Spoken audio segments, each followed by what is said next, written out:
આ દાદીના માથે જ્યારે હાથ ફેરવતી હતી ત્યારે એવું લાગ્યું કે જાણે કોઈ જૂની અધૂરી વાર્તા મારી આંગળીઓ નીચે જીવતી થઈ રહી છે. હવે તેઓ એક ડગલું સહારા વગર ચાલી શકતા નથી અને કદાચ એ જ કારણથી કેટલાય વૃદ્ધાશ્રમના દરવાજાઓએ એમને એમ કહીને નકારી કાઢ્યા કે અમે તો ચાલતા ફરતા લોકોને જ હાંકીએ છીએ. જ્યારે એ અહીં આવ્યા ત્યારે દાદીએ ધીમા અવાજમાં કહ્યું, હવે હું ક્યાં જાઉં? તમારા દાદા તો મને આમ જ જીવનના અડધા રસ્તે મૂકીને ધામમાં જતા રહ્યા. ચાલતા લોકોને તો દુનિયા સાચવી લે છે, પણ જેઓ હારી ગયા છે એમને સાચવે એ જ આપણું ઘર.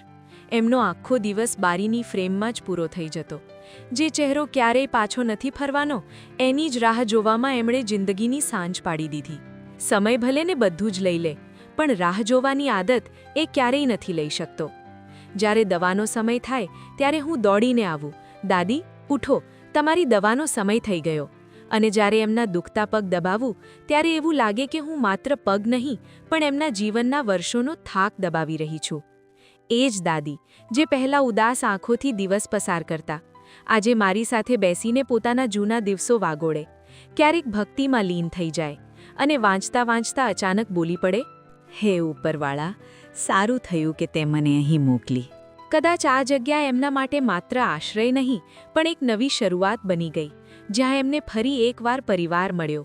જ્યારે બધા લોકો ડાઇનિંગ હોલમાં ભેગા થઈને જમતા હોય ત્યારે હું ખાસ એમના માટે થાળી લઈને આવું અને પથારી પર બેઠા બેઠા પ્રેમથી જમાડું. મને ખબર છે કે હું એમના પહેલાંના જીવનની પીડા તો નહીં લઈ શકું, પણ બાકી રહેલા જીવનને થોડું હળવું, થોડું પ્રેમાળ અને થોડું વધુ જીવવાલાયક જરૂર બનાવી શકીશ.